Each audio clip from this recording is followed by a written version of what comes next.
నిన్న ముఖ్యమంత్రి రేవంత్ రెడ్డి గారు మహబూబ్ నగర్ లో చేసిన వ్యాఖ్యల్ని తీవ్రంగా ఖండిస్తా ఉన్నాం. ఇవాళ మహబూబ్ నగర్ వెనుకబాటుతనానికి కారణం నాటి తెలుగుదేశం పాలన, నాటి కాంగ్రెస్ పాలన. రేవంత్ రెడ్డి గారు తిట్టాల్సి వస్తే ఆయన గురువు గారైన చంద్రబాబు నాయుడు తిట్టాలి.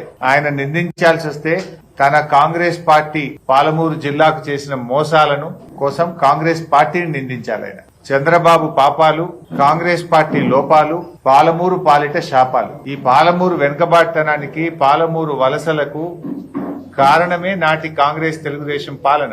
అంటే మీరు గతంలో ఉన్నటువంటి తెలుగుదేశం పార్టీ గాని, ప్రస్తుతం మీరున్నటువంటి కాంగ్రెస్ పార్టీ యొక్క పాపాల శాపాల పుణ్యమే పాలమూరు వెనుకబాటుతనం. ఇవాళ బీఆర్ఎస్ పార్టీ వచ్చిన తర్వాత ఆ ప్రాజెక్టుల పేరే మార్చింది. మీరు మీ కాంగ్రెస్ తెలుగుదేశం పాలనలో కల్వకుర్తి, నట్టెంపాడు, భీమా, కోయిల్ సాగర్ లాంటి ప్రాజెక్టులకు పేరు మారి లాస్ట్ కు పెండింగ్ ప్రాజెక్టులుగా నామకరణం చేసిన ఘనత కాంగ్రెస్ తెలుగుదేశం పార్టీలది. ఆ పెండింగ్ ప్రాజెక్టులను రన్నింగ్ ప్రాజెక్టులుగా మార్చి ఇవాళ పాలమూరు జిల్లాను పచ్చబడగొట్టింది కేసీఆర్ గారు. పాలమూరు జిల్లాలకు వలసలు వాపస్ వచ్చినాయంటే అది కేసీఆర్ గారి కృషి. అటువంటి కేసీఆర్ గారిని తిట్టడం, విమర్శించడం అనేటువంటిది అవివేకం. దాన్ని మేము తీవ్రంగా ఈరోజు ఖండిస్తా ఉన్నాం.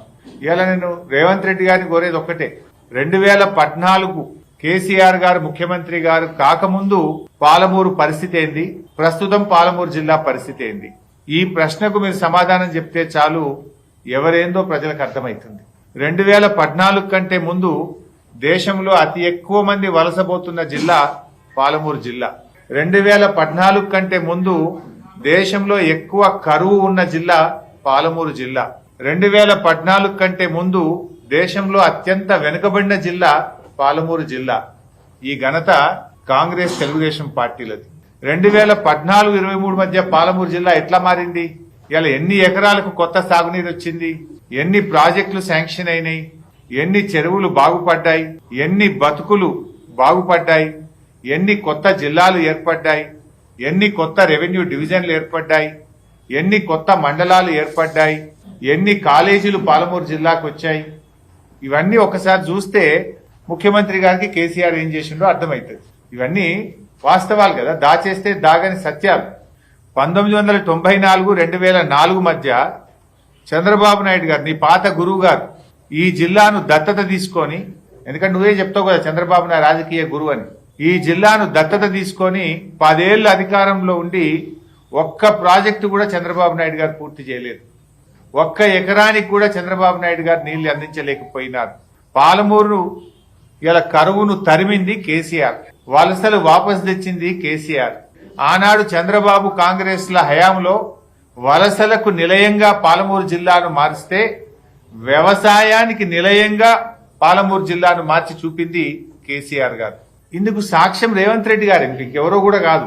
ఒకసారి ఆయన అసెంబ్లీలో మాట్లాడుతూ, ఇదే రేవంత్ రెడ్డి గారు అసెంబ్లీలో మాట్లాడుతూ, నా తండ్రి చనిపోతే స్నానం చేయడానికి నీళ్లు లేకపోతే నెత్తి మీద నీళ్లు జల్లుకొని పోయినా అని చెప్పి స్వయంగా రేవంత్ రెడ్డి గారే శాసనసభలో చెప్పారు. ఆ పరిస్థితికి కారణం ఎవరు? చంద్రబాబు నాయుడు, కాంగ్రెస్ పార్టీ కాదా? ఆ టైంలో ఎవరు అధికారంలో ఉన్నారు? కాంగ్రెస్ పార్టీ అధికారంలో ఉంది. మీ హయాంలో పాలమూరు ప్రాజెక్టులను కాగితాలకు పరిమితం చేసినారు. చంద్రబాబు నాయుడు గారు శిలాఫలక వేస్తే కాంగ్రెస్ పార్టీ వాళ్ళు, రాజశేఖర రెడ్డి గారు మొక్కలు నాటడం, రాజశేఖర రెడ్డి కాంగ్రెస్ పార్టీ వాళ్ళు శిలాఫలకలు వేస్తే చంద్రబాబు నాయుడు గారు మొక్కలు నాటడం. అంటే మీరు ఎంతసేపు డ్రామాలు చేసిండ్రు రెండు పార్టీలు. పాలమూరు కరువుతో రాజకీయాలు చేసినారు.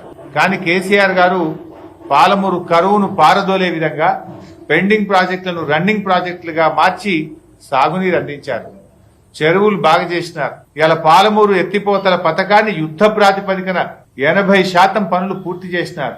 ఎన్ని అడ్డంకులు పెట్టినా, కేసులు పెట్టినా వాటిని ఛేదించి ఇలా పాలమూరు ప్రాజెక్టుకు నీటి కేటాయింపులు సాధించినాం. మేము ఈఏఎస్సీ అనుమతి సాధించాం. ఇలా మీరు కాలువలు తవ్వి నీళ్లు ఇవ్వండి, గాపం చేయండి మీరు.